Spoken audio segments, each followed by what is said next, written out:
MiniWarGaming's The Utgard Infestation! Matthew here from MiniWarGaming.com, and it's time for a storytime interlude for the Utgard Infestation 40k narrative campaign. The storytime interludes, if you're not aware, are just extra bits of story and background to allow you to invest a little further into the characters that you see in the battle reports.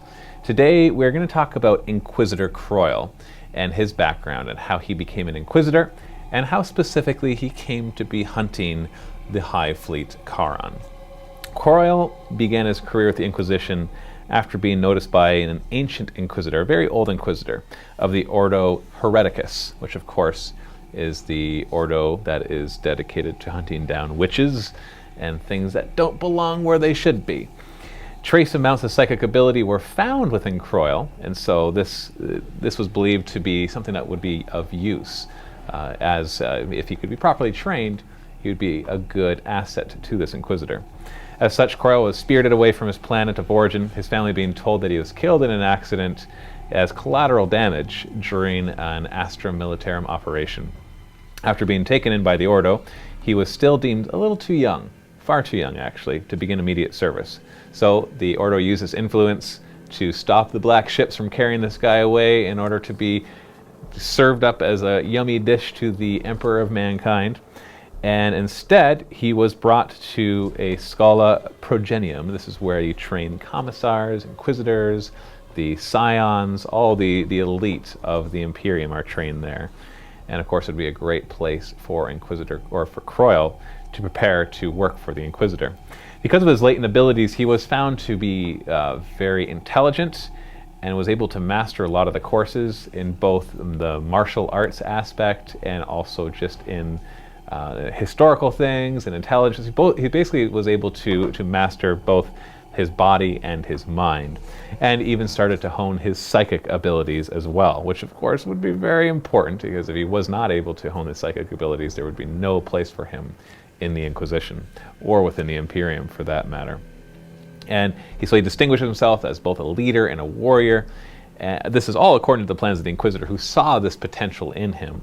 Upon his graduation, his patron appeared at the Scholum to collect his investment, and Croyle served as his interrogator for quite some time, for over a decade in fact, before attaining the full rank of Inquisitor. However, the method by which he became an Inquisitor was not how he would have chosen it to be.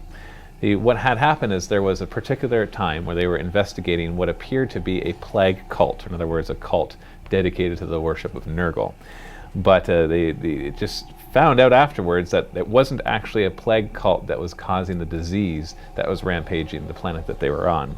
Instead, what was believed to be the work of a dark god turned out to be an engineered disease that was created by an Eldar agent looking to destroy the Imperium in that area. So during the purge of this supposed cult, the Eldar made their presence known. This is how they found out it was actually Eldar. And they effectively ambushed the Inquisitor and his retinue and his warband, and that they were totally unprepared for. They did not see this coming. And so the Eldar were able to kill pretty much everybody. The only ones that they didn't kill were Croyle and the Inquisitor's Savant. The Savant is the ones that collect a lot of information and just know a lot about everything. And so the Inquisitor is able to rely on them almost as a mobile encyclopedia, or more like a mobile Wikipedia. That's way more reliable. Anyways, following these events, Croyle was promoted by the Inquisition to a full Inquisitor, as he had, even in a short period of time, shown great abilities, and like I said, both in martial areas and mental areas and psychic. And having been trained for over a decade, they thought he was ready, although there was some controversy there, because a lot thought that was too soon, as normally Inquisitors train for much, much longer, or interrogators will train for much longer before being granted the full rank of Inquisitor. But he had survived so well and actually showed such promise that they did that.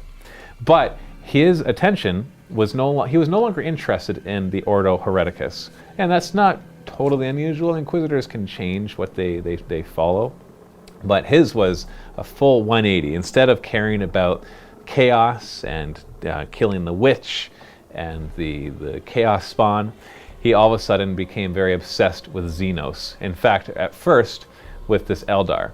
And so he quickly started investigating and trying to find out all the root of this whole Eldar thing, creating this plague, and within a short period of time had hunted down and destroyed this Eldar and all associated with this agent. Now this attracted the attention of the Ordo Xenos, who was very interested in having him work for them, and so he became a regular there. For decades he worked in the Ordo Xenos, hunting down those who are not human, not just mutated, but actually not human, the Eldar, whatever form it comes in, Necron, Tyranid. Recently, however, in the past few years, he's become particularly interested in the Tyranids. He's always had a little bit of a specialty in the area of Tyranids, having been involved with them in the past, but it's always more been like a side project, a hobby of his to care about Tyranids, as he's faced with more threats such as Eldar and Orcs and Necrons lately. But lately, he's started tracking the Hive Fleet Charon. And what's really thrown him off with this is that the Hive Fleet Charon has been behaving very erratically. Now we know, of course, having watched previous campaigns or listened to previous story times, that the reason the Hive Fleet Charon is a little different is, for one, it's a splinter fleet off the Hive Fleet Kraken, and so it's just trying to survive, and two, it got caught up in a bit of a warp storm that sent parts of its Hive Fleet all over. Who knows where they've shown up. We've seen already one show up in the Storms of Ixia campaign on the planet of Ixia, causing problems there where it tried to survive, and the Hive Fleet was able to come and reclaim that one. But as he's been tracking the Hive Fleet Charon, it hasn't just been barreling right through like most Hive Fleets do. Most of them kind of splinter off, but they kind of follow some sort of set path and just consume any worlds in their path. Maybe diverting according to things such as being pulled towards the Genestealer cult, or trying to navigate around a planet that's just going to be too hard for them to destroy. But this one is just a little too erratic. But as he studied it over the years, he started to detect a pattern. For one thing, they seemed particularly interested in planets that had Genestealer cults. There seemed to be more Genestealer cults in their path than other Hive Fleets normally would encounter. And we've talked about Genestealer cults before, so I'm not going to go into details of how those work. But essentially speaking, there's just been more of those beacons in Charon's path. But every time Inquisitor Croyle would get to one of these planets where this Genestealer cult would be, either the Genestealer cult was already eradicated by the local militia or the garrison, or the planet had already been consumed. So he'd never been able to fully study them the way that he wants to. And so that's obviously been very frustrating to him.